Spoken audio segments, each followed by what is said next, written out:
Hi, and welcome to Listening Party. I'm Steve Shanafelt. This week I thought we'd try something different and try to see what Listening Party would look like as a video blog. So it's a little bit of an experiment. Hopefully it'll work. We're going to be covering two bands this week. The first is Coma, a local band based here in Spartanburg. And we're also going to be covering Aaron James and the Adrenaline Junkies, also based in Spartanburg, but with a different sound. So sit back and hope you enjoy the video.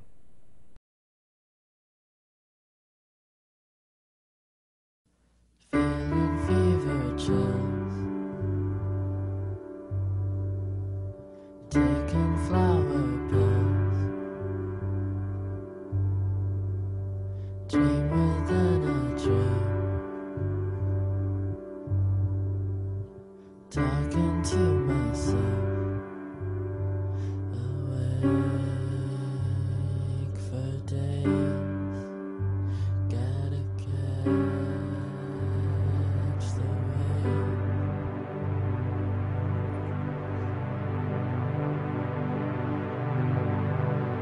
Walk into your house, pavement turns to dirt.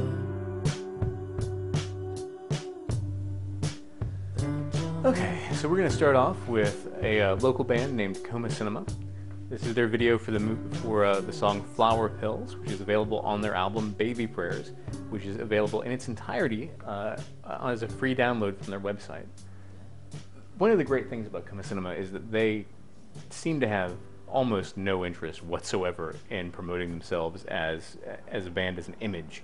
A lot of bands, even local bands, sort of try to market themselves as, you see like tough metal guys, and they're all, they have these promo shots of them all looking tough, their arms crossed. I have no idea even who Coma is or what they look like. On the band's MySpace page, there's no information about who they are or what instruments they play or what their names are. Same on their website, which normally would be irritating, but it sort of goes with the whole theme of what they're doing. If you look at this video, you don't get to see anybody performing any music.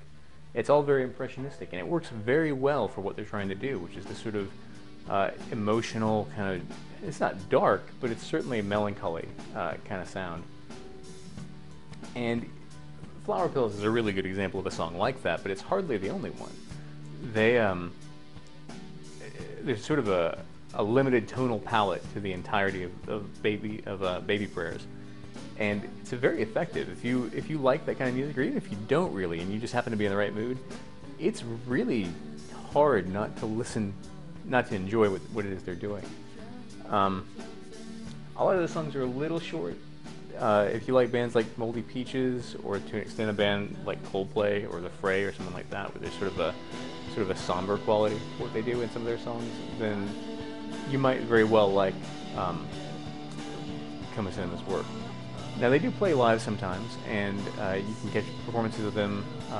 I know that they've played at the Hubbub before, and they've played at some other places in town. I have no idea what they're like live. I've never seen them live, but I can imagine that they would be a show that would really be good if you were in a listening room rather than in a big concert hall or someplace like Ground Zero or something where it's a little more cavernous.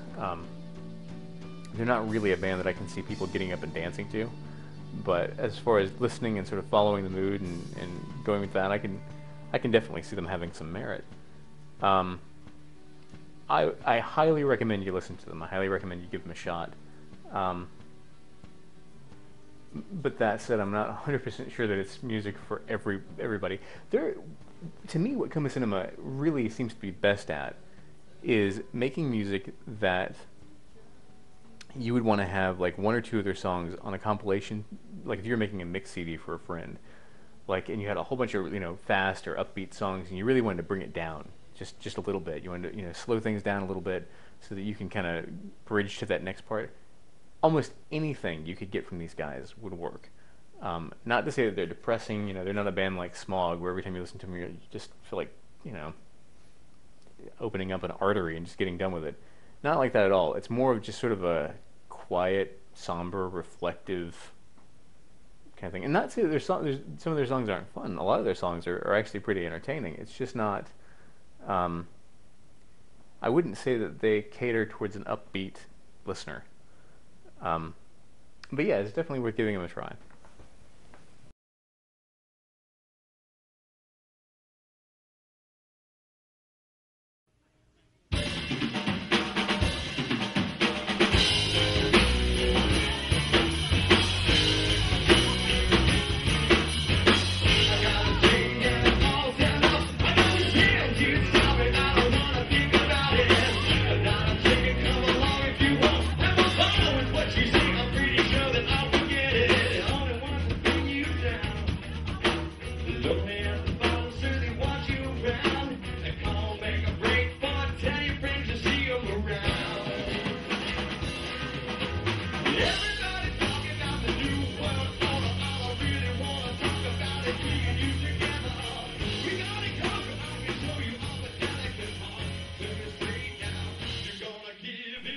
Okay, so right now we're taking a look at Aaron James and the Adrenaline Junkies. They're a band based here in Spartanburg, and some of you may know Aaron James Wisnant because he used to be the lead singer and frontman of a relatively popular local band called Desiree's Hammer.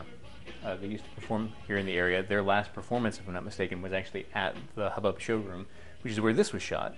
This was shot by a local videographer by the name of John Watson. His company is John Watson Video. They have all kinds of stuff on YouTube. They were at this performance and really, I think, captured it pretty well. This, of course, is Aaron James of the Adrenaline Junkies fame.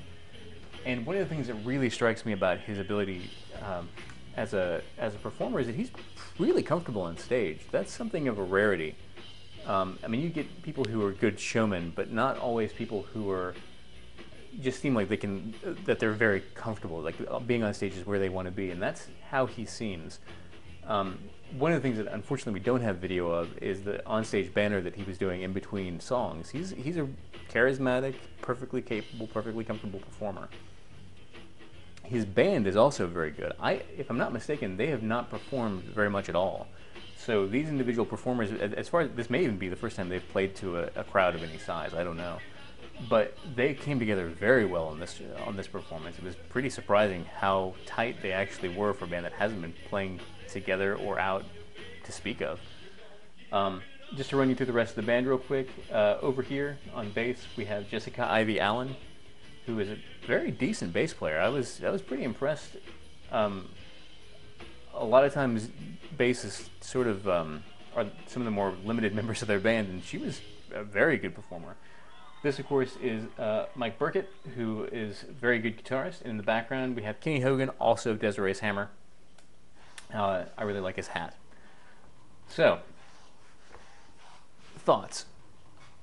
Although I really liked this performance.